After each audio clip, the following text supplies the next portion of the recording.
All right, today for the first time ever, we're joined by a very special guest, author of several books, most recently Hey Suburbia, A Guide to the Emo and Pop Punk Rise. We have author Mike Damante on the show. Mike, how's it going today? Going great, man. Thank you so much for having me. I always really appreciate taking the opportunity to talk about, the subject with like-minded individuals. So it never really feels like an interview; it just kind of feels like a conversation with like, you would have at a show with someone. So thank you. Right, and you in the book you give a little bit in the intro of your background within both music and writing. If you want to just for people who haven't read yet, just give a brief explanation of your connection to the punk scene and pop punk. Absolutely. So I was always interested in writing, in high school, and then when college came in, when I went to college, it was time to start writing for real. So yeah, so I wrote my college paper. Eventually, that turned into me working at Houston Chronicle, and then basically doing copy and editing and website stuff for them. But then I started covering these bands for them on the side because no one was really covering them. But no, my interest in this music started years ago. A seed was planted in my youth when I was moving in between from New York to Texas. In between, we lived in Pennsylvania for maybe about a year, and then I had one friend there. We used to just like play Dungeons and Dragons and like watch wrestling, like nerdy stuff. And when I left, he gifted me 3 CDs, and it was like some emo bands like Juliana Theory and Get Up Kids, and there was Blink, Cheshire Cat. And when I heard Carousel for the first time on Cheshire Cat, there was something kind of went off in my head like, okay, this is different. There's just energy to this. I don't know exactly how to process this, but this is different. So I grew up as a '90s kid, and the '90s alternative rock scene was amazing, and so many punk rock and ska bands kind of crossed over during that time. So that was my introduction to kind of like that's the scene. And I think in general, a lot of people who are new to the punk rock, they usually gravitate towards pop punk first. Pop punk, then they go back in and kind of learn the history. And that's something I try to do in the book too, is basically just say, hey, here are the roots. Here's where these bands kind of came from. Here are their influences, and here's how it started. Yeah, and I really liked how you had a pretty wide umbrella. I felt for what you included in pop punk, and I've done a few videos where I've kind of struggled with what the heck pop punk even is, and I don't even mean that in the way that like when bands get a little older, they start to say, "Oh, we were never pop punk. We're just a straight." Like, shut up. You were a pop punk band. You were trying to get in on that. But in general, I think punk is a troubling term. Pop punk's an even more troubling term because in some sense it includes obviously the Fat and the Epitaph and the Hellcat bands, obviously. Although if you ask some of those guys, they probably would not say, no, we're not, that's what Blink and Green Day and Good Charlotte do.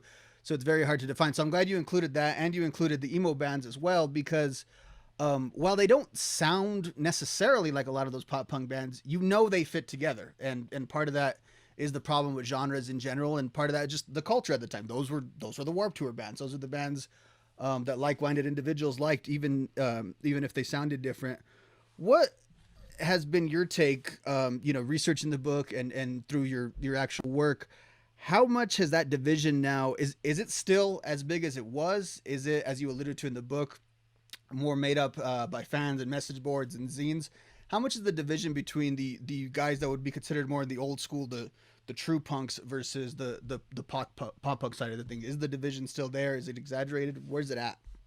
I think it's exaggerated. I think it always was exaggerated. I just think, through magazines and message boards, we as fans would read things and think that there was this great divide and stuff, but it really wasn't.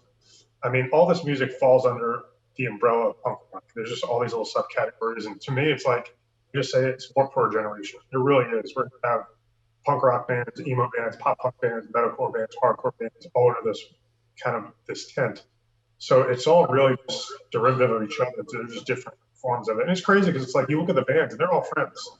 No Effects likes the Bus Balls, but they're friends with Sum 41. They're friends with the guys in Blink. So Bad Religion, Descendants, like they like all the pop bands. Like, there's really the division really isn't amongst the bands. It's mostly just kind of like this thing that was started through message boards and fans and stuff. It's like, you hear like some people behind the scenes who work with all the different types of bands. Their resumes are crazy. It's like you would think, oh, this is just a punk rock guy, but no, they work with rock bands and emo bands as well. So, I think it's definitely exaggerated now. So I think as genres really blend now more than ever, I think people really don't care about that those labels.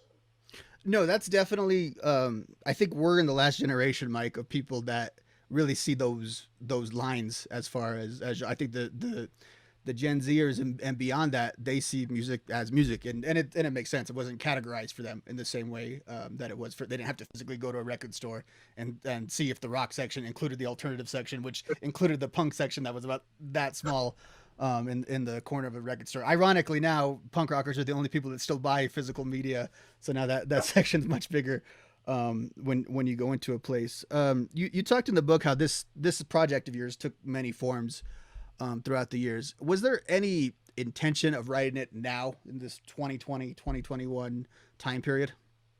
It was a really came out, no pun intended. This is in the right place at the right time. No ackline trio. But yeah, no, it definitely came out at a great time because it's something I wanted to do for years. When I was writing it, it was just going to be a book. I was thinking of maybe doing something more of like a big hardcover, like yearbook type thing. And then it kind of, I was going back and forth between different publishers, and eventually I went with this publisher I worked with before in the past, and I've seen them grow as a publishing firm and the stuff they've been putting out. And it's like, oh, they can put out something like this.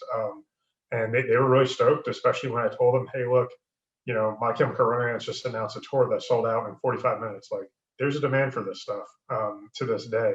And really now, with emo nights popping up, and we talked about this earlier, we're both teachers, and it's crazy to me. Like, some of my students know some of these bands, and I think it's really cool when you hear kids, oh, my parents listen to Green Day, or a kid wears a Paramore shirt to school. I think that's pretty cool. So I think now with all these pop stars and these hip hop acts kind of infusing pop punk into their music, I think that's only going to bring it back even more, especially with how kids nowadays really don't care about genre.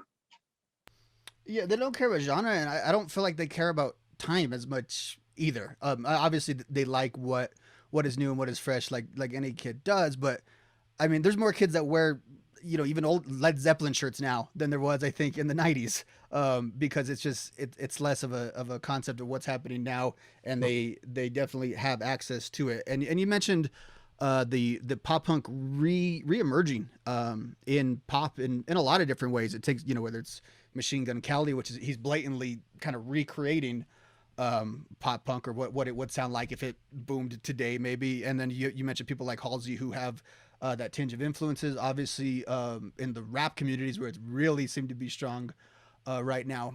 And I think all that's valid. Why do you think there's a bit of pushback though from people that are maybe more in our demographic when that's the answer of like where is pop punk now or what is it doing? Why does that seem to be unsatisfactory to some? I get it to a degree because there's actually bands who've been doing this for years who should be in that spot, you would think. And I was doing an interview a couple weeks ago with another podcast, and one of the things we talked about how the last band to really break was like All Time Low, and there really hasn't been a pop punk band since then that really kind of crossed over the mainstream. And I said the 1 years is the closest one, like on the cusp. But so then you see all these artists co-opting the sound. Um, so it's really, Machine Gun Kelly listened to this music growing up, so it's not like he's doing it to make money or anything. Um, and Will Smith says she likes Paramore and My Chemical Romance, so I mean that's cool.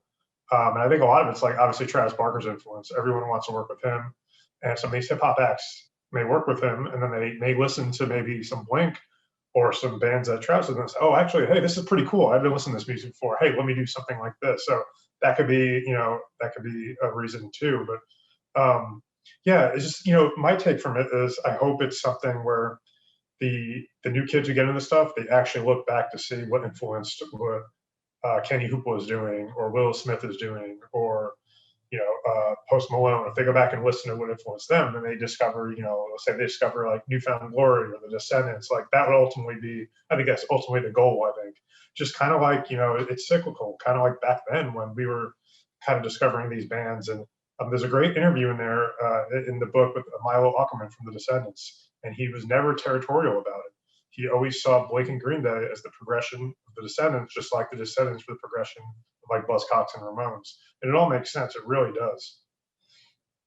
Yeah, I always like that analogy too because it's like just because the Ramones didn't become these massive pop stars doesn't mean they didn't spend their whole career trying to do that. I mean, they made an album with Phil Spector.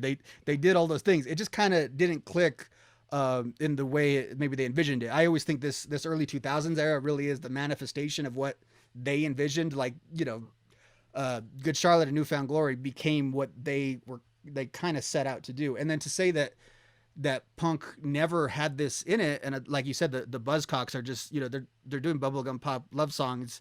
Even the Damned have that in them as well. And then you have, of course, the Descendants, who that really challenges people when you get into these punk conversations, because people really don't like saying bad things about the Descendants when you speak to them. And if you look at the direct through line from them and the Jawbreakers to that next generation, it's there, and it's all over it.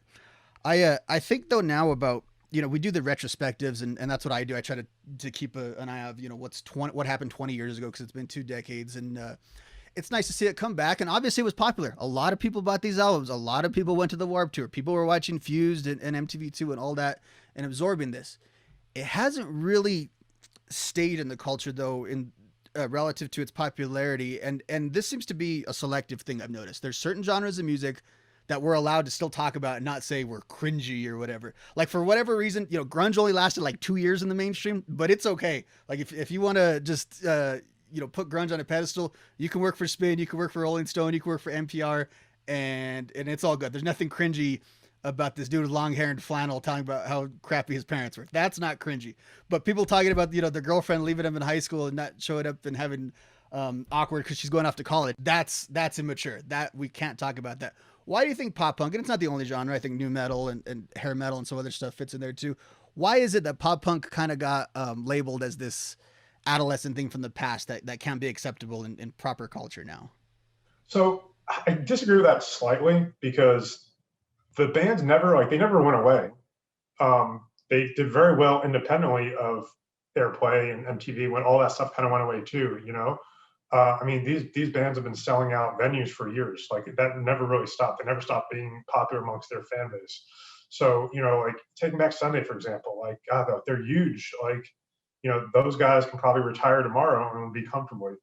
Some 41, I see them in the background. There's obviously some bands who still have to like tour, but you think about it, like during this time period where the boom stopped, where it was 2000, people may want to say 2006, 2008, it kind of went away. But I mean, the bands are since then have been putting out records, touring, and they've had successful tours as well. So I think to a degree, that's not the case in some senses, but I see what you mean in terms of it being culturally acceptable to listen to this music. And it's funny, my friend, he always like jokes that, I'm almost 40 years old, I defend pop punk. And it's like, you like what you like, you know what I mean? And like, the genre of music was just very authentic. And I think that's what stood. And that's why, you go to these shows and you see people our age still going to these shows, with their kids or whatever. And I think it's a really cool thing just to see it like live on, you know what I mean? Like, because there is an authenticity to it. Whereas some of the other mainstream music, I think people kind of saw through a little bit. Yeah, it's had staying power, like you said, on away from the mainstream in a really interesting way, because even now, like during the pandemic, it feels like the pop punk bands were able to adjust and put out live streams a lot better than these other genres were able to do. And part of it is, at the end of the day, it is punk rock, and punk rock's not that hard. It's a bass, a guitar, a drummer, and a singer, and you have something to capture that. You can do that. And so I thought they did it well. They've done it with acoustic shows, and they've the underrated thing I think is how much these guys have influenced modern music, not just in people listening to them, but actually been a part of modern music. Whether it's the Good Charlotte guys working as producers on some of the biggest acts in the world. John Feldman produces everything, including pop punk still. So there's definitely a DNA there that is still working. What do you think? What do you think about the bands though that did diverge from this style? Because it seems like a lot of them in that '07, '08 era. I think of like Newfound Glory had their serious album. Blink kind of has taken their serious tone and never really turned back to it. Do you think that was a move in creativity of just what the artist wanted to do, or were they going after a trend or seeing the pop punk thing kind of fizzling out a little bit? I think early on, before even like the 2006 or whatever, bands, especially like some of like the early pop punk and emo, not early, but those 2000 bands, like they would put out their first album. It's like here's a pop punk record, and their second album would be like, hey, here's our mature emo rock record, and then we could kind of go back. So there was definitely a ton of bands who did that. Starting Line, I think, did that on their third or fourth record. Um, Saves the Day is a band, but Saves the Day really each album they really kind of is kind of different. You have Through Being Cool, which is like their pop punk record, and then you have Stay What You Are, which was just really kind of this indie rock emo thing that was thing of its own.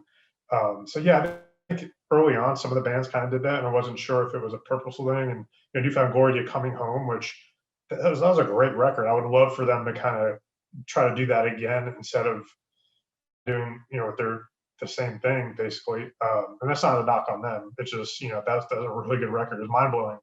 That's like, man, these guys are capable of doing adult rock music if they want to really well. But I think I think in some cases that was just some of the bands growing and maturing, for sure. I think like when Blink did the Untitled record, there really wasn't any coming back from that in a way. And then other bands too. I mean, Good Charlotte's experimented.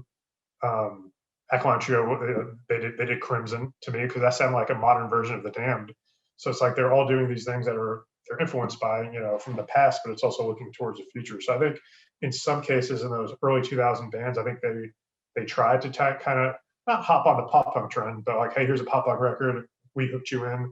Now here's a more mature rock record. Yeah, and I think that is a bit of a misconception amongst the elitists who purely say that these bands saw a trend and jumped on it. And if you look at what Simple Plan, Good Charlotte, those ones that get accused of that, no, they were an underground band that pretty much sounded just like this. They just didn't have Jerry Finn, pulling the dials for them to really make it sound good. So that also, then we're not just here to defend pop punk, but we seem to kind of keep going in that direction. I don't have it pulled up right now, but there's a section, and I have a screenshot on another device of the in Wikipedia on the pop punk, either the controversy or criticisms of the genre, and it notes somewhere, and it doesn't link back to that pop punk stars of the modern day, from back in that time, are akin to child stars from the 70s and 80s. They just want to be normal. They can't escape their youthful image. Is there any truth to that? You've talked to these guys. Is there any truth to that? Are they embarrassed or kind of want to be something else? No, I don't think so. I think a lot of the bands really look look back at that part of that time period as really pivotal in their lives. There's a great quote from Mark Hoppus when I interviewed him years ago at X Games about how that time period was when all those bands kind of coalesced together, and it was and I was basically referencing kind of like that Take Off Your Pants and Jacket era, or some 41 Newfound Glory, and all those bands were just in Good Charlotte. They're like everywhere. So I think a lot of them really even though they're mature, they can look back. And I think there's a nostalgia that is like huge right now. Like I think there was a time maybe a few years ago where some of these artists would be like, oh yeah, that was us then. But I think a lot of them have come to appreciate it, especially. I mean, you look at a band like the Get Up Kids who played Something to Write Home About a zillion times. And, they just did a live stream of it. You think they would be sick of it, but they know the understanding the importance of that record. And even though God's something they wrote, in their early 20s, it still to this day has staying power. So I think a lot of the bands have kind of come around to embracing their older sound and some of the themes that they wrote about in their early 20s. Yeah, and those themes, I mean, they're not in high school anymore in their early 20s, but they're pretty universal themes, and they're pop music themes. Like when people say pop punk is for kids, like as opposed to what other music are we hearing that's not for kids? Like I didn't know Cardi B was for my grandma. Like that's not something I was quite aware of yet.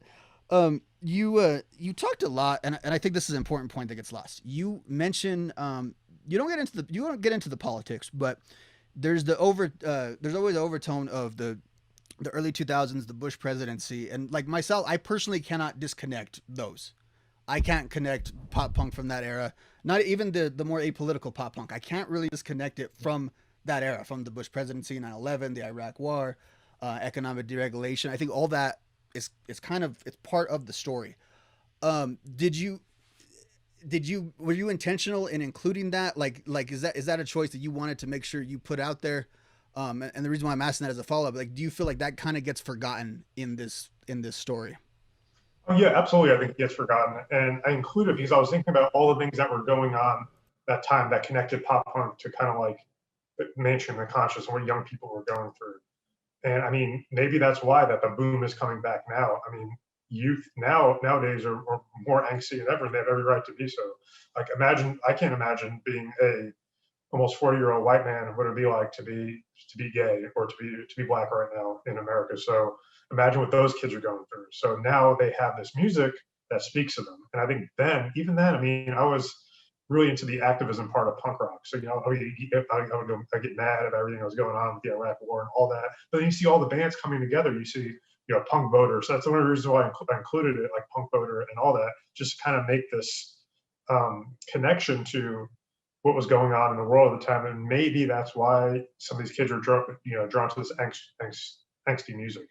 But yeah, I really try to include that in there because I thought it was important, and especially during that time period, just because I felt like there was, in general, post 9/11, the youth were on edge anyway to begin with, and then you have all these other things going on around it where a lot of kids are opening up their eyes, and a lot of bands are there to help them. Like, you know, like say if you're a skater kid who listens to NoFX and NoFX puts out a political record, Green Day puts out a political record. You know, you see Tom DeLonge campaigning for John Kerry. You see all these, you know, you see Joe Biden for a South by Southwest doing like punk road speeches, and you know, you see all these you see Yellow Card on a punk voter compilation. So you know, you see all these bands that you're into are speaking about similar causes. I think it's easy to make those connections. Yeah, it is, and I think that's the misconception because, like I said, it wasn't just anti-flag. It wasn't just those bands that which are political activist band. And it wasn't the Dead Kennedy style, and that's another criticism that gets put on it. Like, oh well, that's the apolitical, that's the stuff that doesn't matter, part of it. But it was still communicating that message. And like you said, you'd go to a Rock Against Bush concert, and there was voter registration lines, and people probably registered to vote for the first time in their life. Guys in their late 30s now. That was it.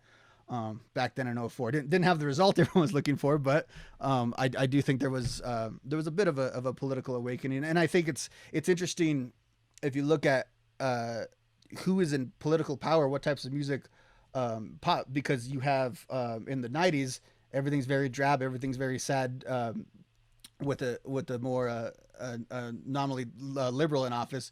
You go, everything gets really upbeat in both the Reagan era, the Bush era, and I think to an extent in the Trump era. And you go back to the music of the 2010s, and it's back to that drab kind of coffee shop style. So that I don't know if that's just the cycle of things responding to each other, but that does happen, and it's something to I think to keep an eye on, to how that holds up in the future, and if that is going um, to keep holding up. I'm curious about other things that were tangentially related. Like we talked about the political side, and obviously the music's coming back. Pop punk, and it's not just a meme. It's not just it's not a phase. It's a lifestyle, but it really was a lifestyle. There's fashion and clothing, and you hit on that a little bit in the book, and skater stuff. Will that stuff you think also come back? Because it kind of has a little bit. I swear I've seen some long khaki shorts and some high socks recently. When the armbands come back, we know it's back. Are those things also you think going to get reappropriated in our modern culture? Man, I hope so. Like, I really miss one of the person I interviewed, Dylan Anderson, for the book. He does Mark Hoppus's clothing line. He used to run Atticus.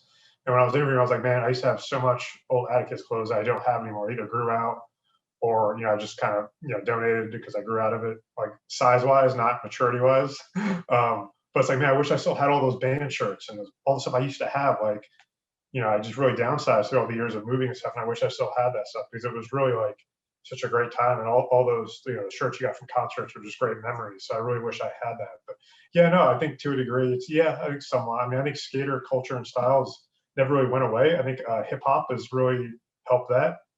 Pac Sun nowadays is not necessarily Hurley and Volcom and Vans, but more so Nike and maybe what else is popular? The hundreds. You know what I mean? So it's like it's just a little bit different. So I think the culture still existed. I think it's just a different group of kids kind of immersed in it. but no, I mean, like that time was just such an amazing time. And you know, just thinking about it the other day, like, you know, all those old shirts that, you know, we used to have and all band shirts I used to collect. I wish I still had them. So I think that's definitely part of it for sure. You know, the clothing, the culture, and as well. But, you know, like part of it, like I said, part of it never really went away. Just kind of shift gears a little bit. Yeah, I was remaking mine into pillows at one point because, like you said, it physically didn't fit in my my stop sign with the Bush logo on it. No longer What, fit into what, that what one. I ended up doing, I had the remaining band shirts I had that I don't wear anymore. I had my mother make like a quilt. So when my daughter gets big enough, she can like have like dad's like t-shirt quilt and stuff. So that's another cool thing you can do with your old band shirts. Make them into a cool quilt. See, that's what we need a punk rock quilting club that everyone meets on every week, and of course you have to quilt only with safety pins and using nautical stars to hold it all together. Something else you hit on, and it's an interesting topic. Before this term of cancel culture became the buzzword for everyone to just defend saying whatever they wanted to say all the time, there was a bit of a campaign in like that 2015, maybe the 2017 era to it wasn't what we referred to it as, just sort of cancel pop punk, and obviously a lot of it was around the Warp Tour controversies, and then there's a lot of writing online, something that it didn't get a lot of traction, and I think that's the ultimate answer why that didn't pick up. But there's some really interesting stuff on there, analyzing it the way we would, you know, a rap song or anything else like that. And then there's a tons of bad faith arguments on it as well. Uh, did I think the answer is yes, that pop punk did survive that kind of inquisition. What was that fair to the genre in your opinion? Well, I mean, there's certain individuals I think you could point out who obviously were excommunicated from their bands, you know, who did things. But it's also as a fan, it's disappointing because you know one of the reasons why we're drawn to these bands is because we think they're just like us, you know. And then you find out Jesse Lacey is who he is, right? And that basically ends for him. And that wasn't even a cancel culture. That basically just ended it. You know, there wasn't a big movement to cancel them. And I mean, you look at the Warped Tour when they booked, you know, well, that's one of the things I want to include in the book was because you have to include that. You can't just talk about the Warped Tour and write a puff piece because they didn't make mistakes. And that's one of the reasons why I wanted to include you know, some of the things that they did to try to, you know, right those wrongs by work women. Since interviewing Sean has been a friend of mine, and you know, she wrote a book making spaces safer, which is really cool idea to kind of make sure people feel safe at shows. So I think you know even though there wasn't cancel culture back then, I think bands were being public accountable. The people in the band are being public accountable. And, you know, you don't see it as much. You hear stories, you know, now and there, but it's always disappointing because you always perceive, you know, these people like us, and then you see them do something, and then, you know, you just see them in a different light. But yeah, even at the Warped Tour, I mean, you have some of the older bands who used to be able to say stuff, and you know, like the incident with the Dickies and stuff. But it's like, if you look at it, you know, there's an argument now, oh, punk rock nowadays would last. But it's like, I don't believe that. You know, Joe Strummer never said anything super offensive, and Ian McKay, you know, would never do anything like that. So I think it's just, yeah, I don't know. I think it's just a bunch of these older bands and who take themselves too seriously. Because there's stuff that a lot of the bands have said jokingly that nowadays wouldn't fly. But they said it as jokes. They weren't serious about it. And I think that's the difference. You know, no Yeah, effects, 41, it's like, it was jokes that they right, wouldn't make nowadays. Yeah. right, and humor changes. Like humor's not meant to age well. Like it shouldn't Yeah. age well. And then so it makes sense if it did. Like they say, oh well, Blink could never come around to. Yeah, they would just be making fun of different stuff. Like Yeah. yeah, they definitely still have all that creativity in them. And then you know when you hear people like Glenn Danzig go off on it, like dude, you're in the Misfits. Like they still make horror movies. Like we, your stuff was so ridiculous. And I say that, you know, proudly wearing my Yeah. Misfits t-shirt. Your stuff was so ridiculous. You would have been fine, Glenn. Maybe because you couldn't sing or play their instruments. That might have been the thing that got you canceled. And it's Um, weird because like the Misfits are so like, you know, iconic. Even though Glenn Danzig kind of sucks as a person, we kind of look past that because like, well, Jerry Only's cool. So it's like, you know, and then so it's like, well, where do we, you know, the draw fact that the Jerry line? Only and Fat Mike are like good friends, just I don't know how those personalities ended up you know connecting, but they maybe that speaks to what you're saying about the walls coming down. I will say this: I really regret not seeing when Jerry Only did when he was basically just him. It was him and I think Dez and like someone else when they did their because they toured all the time. Like they would play here in Houston in like small bars, and I regret not going to those shows because from what I heard, they were good shows, and Jerry only hung out afterwards, met everybody, gave stickers. And I was like, man, how cool would that been to meet like the nicest guy in the business then, as opposed to now when they're the original lineup.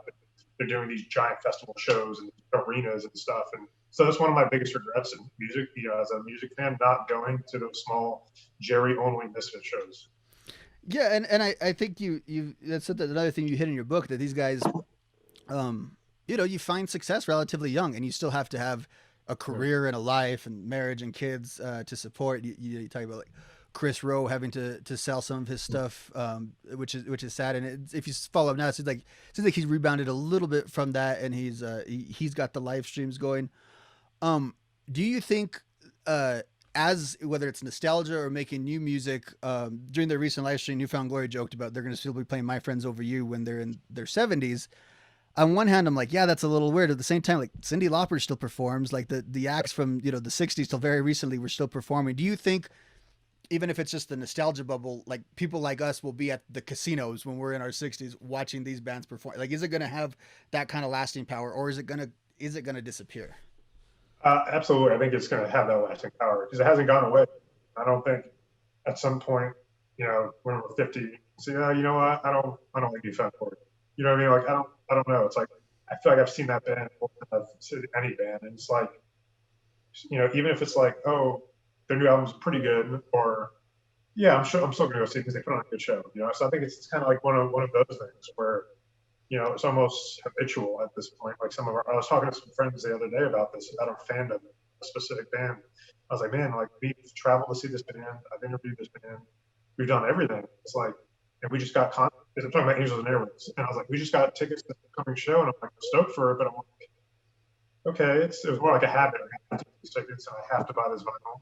And it's like I wanted to, but it's like it's a different level of excitement than maybe 10 years ago. Like I don't know, maybe that's just growing and getting older. But I think our fandom is just habitual. The older we get, we're still going to be fans. We just approach it differently. Yeah, and I do think pop punk for a lot of us is our classic rock. It is the stuff that they had on it, like whenever you went to a party and the people you actually liked were controlling the radio. It's I'm sorry, but they weren't playing Black Flag on the radio. They were playing Enema of the State. So I think it will be that, and like you said, like I'm doing the same thing. I'm driving 8 hours to see the Pop Punk Not Dead tour in a small venue because, like you said, it's something you do. It's something that you want to keep doing. You want to continue. It's no different than the guys that are middle aged now that go see Springsteen whenever he comes or anything like that. If the scale might be different, but I think that'll be the same. Before we get on out of here, Mike, do you want to plug maybe your other work outside of this book? Because I know you have an awesomely titled UFO book. You want to kind of talk about that? Yeah, last summer I wrote my third UFO book, Punk Rock and UFO, Stranger Than Fiction. Obviously, if you're a fan of Bad Religion, you'll get the reference. Yeah, so basically that book was me trying to normalize paranormal through like paranormal current events or current events in general, comic mythology, real mythology, religion, etc. So yeah, I am also into the UFO subject. I've written 3 books about it as well, and that book is really written for everyone, for those who are into the subject and those who aren't. So yeah, I'll plug that one. But yeah. So is that mean Tom DeLonge eventually is going to be our overlord because he's got all this figured out? Tom DeLonge is in that book. I got a statement from him because I've interviewed Tom DeLonge in the past. Yeah, in college, like backstage, they opened for Weezer, when Angel opened for Weezer. Then again over the phone at the prom, I met him a few times. So having him, even if it was just a paragraph that he said, his people email me, that book was huge. And he's quoted in this book too from interviews I've done.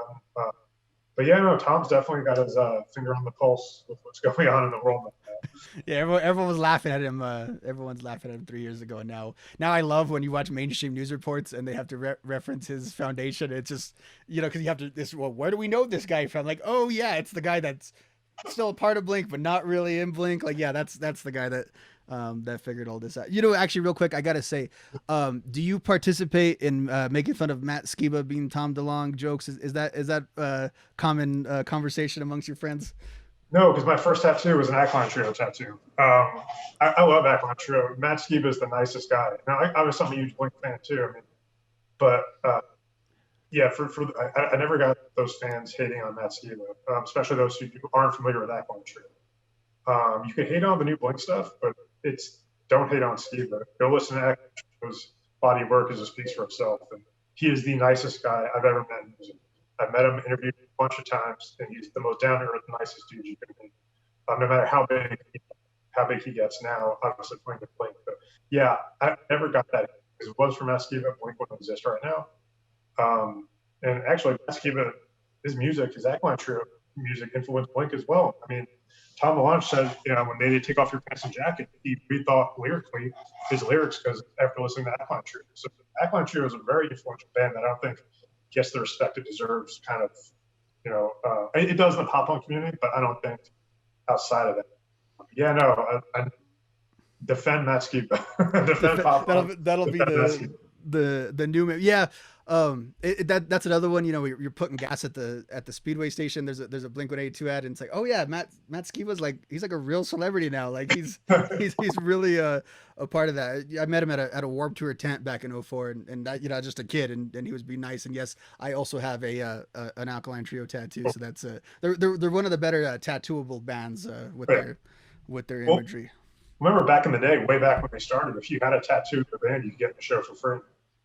And then right when they started that, like a year later, they kind of got too big where they couldn't do that anymore. Yeah, I love in the Vice article about their the Past Lives show, like in the lead, just talks about there's a million heart and skull tattoos, more than they can count. Mike, it's been great chatting with you. Why don't you tell folks how to get the book and how to follow all of your other work? Thanks. I have a website, punkufos.com. It has my UFO stuff on there. It also has links to buy the book. You can buy Hey Suburbia on Amazon, Barnes & Noble, or through the publisher at d'angelopublications.com. Like I said, the book is really meant to kind of evoke the nostalgia that we kind of grew up on, but also it's written for newer fans of the genre to kind of work with. So I really think there's something for everyone in there. It is a coffee table book, so it's written very easy to digest. I hope everyone enjoys it. And Robert, thank you so much for inviting me. This was a great conversation. And anytime you want me back to talk about whatever,